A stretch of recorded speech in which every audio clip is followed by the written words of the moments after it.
नमस्कार, स्वागत है आप सभी का परीक्षा कैंपस के ऑनलाइन प्लेटफॉर्म पर। मैं डॉक्टर अरुणेश कुमार। आज की हमारी करंट अफेयर्स बहुत ही महत्वपूर्ण है। यूपीपीएससी, बीपीएससी, एसएससी, बैंक और रेलवे जैसे महत्वपूर्ण वनडे एग्जाम्स के लिए आज की यह क्लास बहुत ही उपयोगी होगी।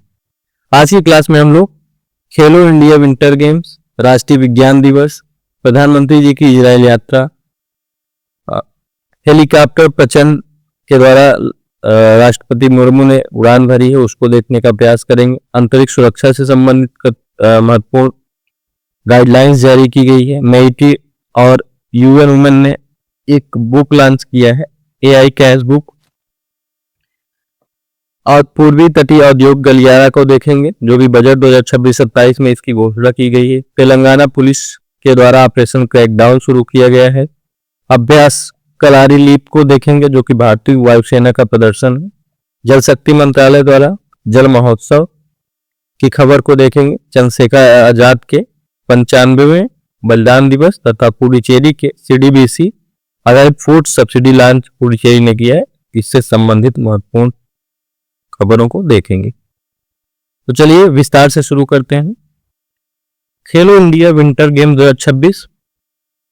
भारतीय सेना ने लगातार तीसरी बार पदक तालिका में शीर्ष स्थान पर प्राप्त किया। ठीक, यानी भारतीय वायुसेना जो है खेलो इंडिया विंटर गेम्स में लगातार तीसरी बार पहले स्थान पर रही है। यह छठा संस्करण रहा है। इसका आयोजन लेह, लद्दाख और गुलमर्ग। ठीक, लेह कहां पर है? लद्दाख में है। गुलमर्ग जो है जम्मू और कश्मीर में है। भारतीय सेना ने 23 पदक हासिल किए जिसमें 9 स्वर्ण, 6 रजत और 8 कांस्य थे। ठीक, भारतीय सेना ने 23 पदक प्राप्त किए, 9 स्वर्ण, 6 रजत और 8 कांस्य पदक प्राप्त किए। उप विजेता जो रही है हिमाचल प्रदेश की टीम रही है, 14 पदक इसने प्राप्त किए है। यहाँ पर पहली बार एक नया खेल इसमें शामिल किया गया था, फिगर स्केटिंग। ठीक, तो इसको भी इसमें शामिल किया गया था। खेलो इंडिया यूथ गेम्स की अगर हम बात करेंगे तो इसकी शुरुआत 2018 में हुई थी। तो इसको ध्यान में रखिएगा, महत्वपूर्ण है। भारतीय सेना को लगातार तीसरी बार पहला स्थान प्राप्त हुआ है। कुल 23 पदक मिले हैं। 28 फरवरी को सीवी रमन द्वारा रमन प्रभाव की खोज के उपलक्ष्य में प्रतिवर्ष राष्ट्रीय विज्ञान दिवस मनाया जाता है। ठीक, राष्ट्रीय विज्ञान दिवस मनाया जाता है। इस वर्ष की जो थीम है राष्ट्रीय विज्ञान दिवस की, विज्ञान में महिलाएं विकसित भारत को उत्प्रेरित करना। ठीक, विज्ञान में महिलाएं विकसित भारत को उत्प्रेरित करना, वुमेन इन साइंस कैटलाइजिंग विकसित भारत। ठीक, तो इसको ध्यान में रखिएगा, यहां से प्रश्न पूछा जा सकता है। 28 फरवरी 1928 को रमन प्रभाव की खोज सीवी रमन ने की थी।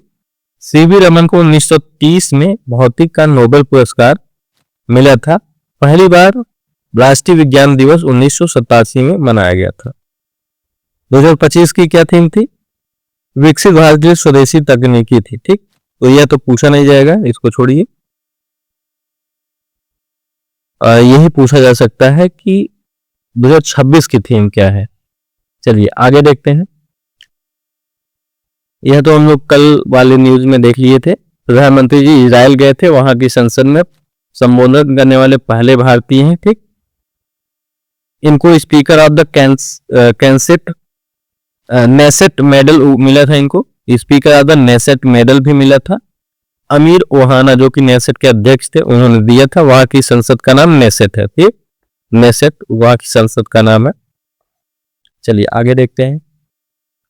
राष्ट्रपति द्रौपदी मुर्मू ने स्वदेशी लड़ाकू विमान हेलीकॉप्टर प्रचंड से उड़ान भरी। ठीक, यानी जो स्वदेशी लड़ाकू हेलीकॉप्टर बनाया गया था प्रचंड, उससे जैसलमेर एयरफोर्स स्टेशन जो कि राजस्थान में, यहां से इन्होंने उड़ान भरी। हेलीकॉप्टर क्या है? LCH प्रचंड। ठीक, लाइट कॉम्बैट हेलीकॉप्टर है। इसके निर्माता कौन है इस हेलीकॉप्टर के? हिंदुस्तान एरोनॉटिक्स लिमिटेड, HAL हाल। ठीक, ऐसा करने वाली पहली राष्ट्रपति हैं। ठीक, ऐसा करने वाली भारत की पहली राष्ट्रपति हैं। 25 मिनट तक को पायलट को उड़ान के रूप में भरी। ठीक, इसको ध्यान में रखिएगा। प्रचंड दुनिया का एकमात्र अटैक हेलीकॉप्टर है जो 5000 की ऊंचाई पर लैंड कर सकता है। ठीक, तो यह भारत का बनाया गया दुनिया का एकमात्र हेलीकॉप्टर है जो 5000 मीटर की ऊंचाई पर लैंड कर सकता है। आगे देखते हैं। स्पेस सिक्योरिटी गाइडलाइन जारी की गई है। अंतरिक्ष इस इंफ्रास्ट्रक्चर को साइबर हमलों से बचाने के नए दिशा निर्देश जारी किए गए हैं। जारीकर्ता कौन है? CERT इन मेइटी और SIA इंडिया। ठीक, एक इवेंट हुआ था DSET कॉन्फ्रेंस 2026 नई दिल्ली में। इसका उद्देश्य क्या है? सैटेलाइट नेटवर्क और ग्राउंड स्टेशन की सुरक्षा करना। ऑपरेशन सिंदूर के दौरान 1.5 मिलियन हमले देखे गए थे। ठीक, तो साइबर सुरक्षा खास करके अंतरिक्ष में स्पेस साइबर सिक्योरिटी के लिए नई गाइडलाइन जारी की गई, इसको ध्यान में रखिएगा। CERT इन क्या है? Indian computer emergency response team, Bharat की राष्ट्रीय नोडल एजेंसी है। आगे देखते हैं। इंडिया AI इम्पैक्ट समिट 2026 में जेंडर रिस्पॉन्सिव AI समाधानों पर पुस्तक लॉन्च किया गया। अभी जो एक विवाद भी आया था गलगोटिया यूनिवर्सिटी का, यहां से यही भी हुआ था। India AI impact summit 2026 MeitY और UN वुमेन ने मिलकर के इस रिपोर्ट को प्रकाशित की है। महिला एवं बाल विकास मंत्रालय भी इसमें शामिल रहा है। ग्लोबल साउथ से 23 AI समाधान शामिल इसमें किए गए। संयुक्त राष्ट्र महासचिव एंटोनियो गुटेरस द्वारा इसकी प्रशंसा भी की गई है। इंडिया AI मिशन का उद्देश्य क्या है? भारत में AI का लोकतंत्रीकरण करना। ठीक, तो इसको ध्यान में रखिएगा। पूर्वी तटीय औद्योगिक गलियारा, केंद्रीय बजट 2026-27 में इस गलियारे के विकास की घोषणा की गई है। इसका नाम क्या है? East Coast Industrial Corridor, ECIC। ठीक, प्रमुख नोड दुर्गापुर पश्चिम बंगाल में। ठीक, दुर्गापुर पश्चिम बंगाल में। उद्देश्य क्या है? पूरी भारत में विनिर्माण और निर्बाध को बढ़ावा देना। NICDIT के लिए 3,000 करोड़ रुपए 2026-27 में क्या कहते हैं दिए गए हैं पूर्वी तटीय औद्योगिक गलियारे के लिए। भारत में कुल 11 औद्योगिक गलियारे हैं, इंडस्ट्रियल कॉरिडोर है। ठीक, इनका विकास हो रहा है। ऑपरेशन क्रैकडाउन क्या है? तेलंगाना पुलिस ने साइबर अपराध नेटवर्क के खिलाफ यह अभियान शुरू किया है। ठीक, तेलंगाना के 16 जिलों में यह लागू किया गया है। मूल लक्ष्य इसका क्या है? म्यूल बैंक अकाउंट्स का खात्मा करना। ठीक, म्यूल अकाउंट किराए के खाते जो मनी लॉन्ड्रिंग में प्रयुक्त होते हैं उनको म्यूल बैंक अकाउंट्स कहा जाता है। ऐसे खाते जिनको किराए पर लेकर के मनी ट्रांसफर किया जाता है, मनी लॉन्ड्रिंग की जाती है। ठीक, एक खाते से दूसरे खाते में पैसे का आवागमन कराया जाता है, उसी को म्यूल अकाउंट कहा जाता है, जो मनी लॉन्ड्रिंग के उद्देश्य से किए जाते हैं। डिजिटल बैंकिंग सुरक्षा को मजबूत करना इस पहल का उद्देश्य है ऑपरेशन क्रैकडाउन का।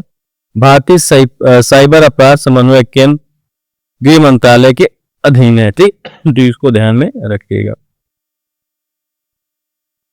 ऑपरेशन करारी लीप भारतीय वायुसेना की दक्षिणी कमान द्वारा समुद्र अभ्यास है, एक समुद्री अभ्यास है। दक्षिणी वायु कमान ने इसको आयोजित किया। ठीक, वायुसेना की दक्षिणी वायु कमान ने अरब सागर, लक्षद्वीप और मिनिकॉय द्वीप के मध्य में यह हुआ था। केरल की मार्शल आर्ट कलारी पट्टू के नाम पर इसका नाम कलारी लीप रखा गया है। तटीय सुरक्षा में त्वरित प्रक्रिया के लिए रिस्पॉन्स करना एंड रैपिड रिस्पॉन्स जो है इसका मुख्य उद्देश्य है। दक्षिणी वायु की जो वायु कमान है इसका मुख्यालय कहां पर है? तो यहां से प्रश्न बन सकता है, तिरुवनंतपुरम में है। ठीक, भारतीय वायुसेना का दक्षिणी कमान जो है इसका मुख्यालय केरल तिरुवनंतपुरम में है। जल महोत्सव, जल शक्ति मंत्रालय द्वारा राष्ट्रव्यापी जल संरक्षण अभियान की घोषणा की गई है। 8 मार्च 2022 से 8 मार्च 2026 से 22 मार्च 2026 तक यह महोत्सव मनाया जाएगा। जल महोत्सव जल शक्ति मंत्रालय के अधीन। ठीक, जल शक्ति मंत्रालय के अधीन इसका उद्देश्य जल संरक्षण को जन आंदोलन बनाना। ठीक, जल संरक्षण को जन आंदोलन बनाना। फोकस किन क्षेत्र पर रहेगा? हर घर सुरक्षित पेयजल संरचनाओं का स्वामित्व एवं ग्राम पंचायतों को देना। ठीक, हर घर सुरक्षित पेयजल संरचनाओं का स्वामित्व जो है ग्राम पंचायतों को देना। महत्वपूर्ण क्या है, विश्व जल दिवस 22 मार्च को मनाया जाता है। ठीक, इसको ध्यान में रखिएगा, विश्व जल दिवस 22 मार्च को मनाया जाता है। आगे देखते हैं, ई रूपी सीडीबीसी आधारित food subsidy, economic and banking से संबंधित यह है, करंट अफेयर से। पुडुचेरी में पीएम गरीब कल्याण अन्न योजना PMGKAY के तहत पायलट प्रोजेक्ट शुरू किया गया है। कहां से, पुडुचेरी से। Central bank digital currency CDBC ई रूपी टोकन जारी किया जाएगा। सब्सिडी का लाभ सीधे उपभोक्ता को मिलेगा, लीकेज कम होगा। ठीक, केवल राशन दुकानों पर यह मान्य होगा। PMGKAY को दिसंबर 2028 तक बढ़ा दिया गया। ठीक, तो इसको ध्यान में रखिएगा। पीएम गरीब कल्याण अन्न योजना जो है इसको 2028 तक बढ़ा दिया गया है। यहां से प्रश्न बन सकता है, कमेंट में आप लोग बताइएगा इसको शुरू कब किया गया था, शुरू कब किया गया था। तो एक बार आप सभी लोग क्लास को लाइक और शेयर जरूर कर दीजिएगा अपने मित्रों के साथ। चंद्रशेखर आजाद जी का 95वां बलिदान दिवस अभी 27 फरवरी 2026 को मनाया गया। ठीक, इनकी 95 पुण्यतिथि थी। 27 फरवरी 1931 को अल्फ्रेड पार्क में यह शहीद हुए थे। 1928 में भगत सिंह के साथ HSRA की स्थापना इन्होंने की थी। इनके द्वारा महत्वपूर्ण घटनाओं को अंजाम दिया गया, जिनमें काकोरी ट्रेन एक्शन 1925, सैंडर्स की हत्या 1928। ठीक, इनका नारा क्या था, दुश्मन की गोलियों का हम सामना करेंगे, आजाद ही रहे हैं और आजाद ही रहेंगे। ठीक, दुश्मन की गोलियों का सामना हम करेंगे, आजाद ही रहे हैं और आजाद ही रहेंगे। काकोरी कांड का नाम बदलकर काकोरी ट्रेन एक्शन किया गया था। ठीक, तो आप लोग बताइएगा किसने किया था और कब काकोरी कांड का नाम काकोरी ट्रेन एक्शन किया गया था। ठीक, कमेंट में आप लोग जरूर बताइएगा। चलिए अब इसको पूरे करंट अफेयर्स की क्लास को वन लाइनर खारून में देख लेते हैं। 3 मार्च 2026 को पूर्ण चंद्र ग्रहण ब्लड मून दिखाई देगा। भारत की बिजली जो क्षमता है 520 गीगावाट के पार हो गई है। डिजिलॉकर समिति के अध्यक्ष अजय साहनी को बनाया गया है। खेलो इंडिया विंटर गेम्स का शुभ अंक क्या था, CNC। ठीक, हिम तेंदुआ जिसको कहा जाता है CNC था। विश्व NGO दिवस 27 फरवरी को मनाया जाता है। पेरू के अंतरिम राष्ट्रपति जोस मारिया बाल्कस हैं। दिल्ली ओपन 2026 के विजेता जो है स्टोफोनोस साकेल रेडिस हैं। अग्निवर्षा जो अभ्यास अभी आयोजित हुआ था पोखरण राजस्थान में आयोजित हुआ है। ठीक, ESCIC के स्थापना दिवस 75वां वर्ष मनाया गया। वैश्विक मानसिक स्वास्थ्य जो रिपोर्ट अभी आई थी उसमें भारतीय युवाओं का जो स्थान है 60वें स्थान पर है, जो कि चिंताजनक है। ठीक, तो इसको देखिएगा, यहाँ पर कल वाली करंट अफेयर्स की क्लास में हम लोगों ने चर्चा की थी। पूर्वोत्तर स्प्रिंग फेस्टिवल दीमापुर नागालैंड में शुरू किया गया है। हार्नबिल फेस्टिवल नागालैंड में दिसंबर में मनाया जाता है। तुलवुल परियोजना जो है झेलम नदी जम्मू और कश्मीर में है। नमस्ते योजना पीलीभीत उत्तर प्रदेश में जागरूकता अभियान जारी की गई। तो आज की करंट अफेयर्स की क्लास यहीं पर समाप्त होती है। आशा करता हूँ क्लासेज आपको अच्छी लगे होंगी। आपसे निवेदन है अपने मित्रों के साथ जरूर शेयर करिएगा, कमेंट करिएगा और वीडियो को लाइक करिएगा। मिलते हैं अगली क्लास में, तब तक के लिए धन्यवाद।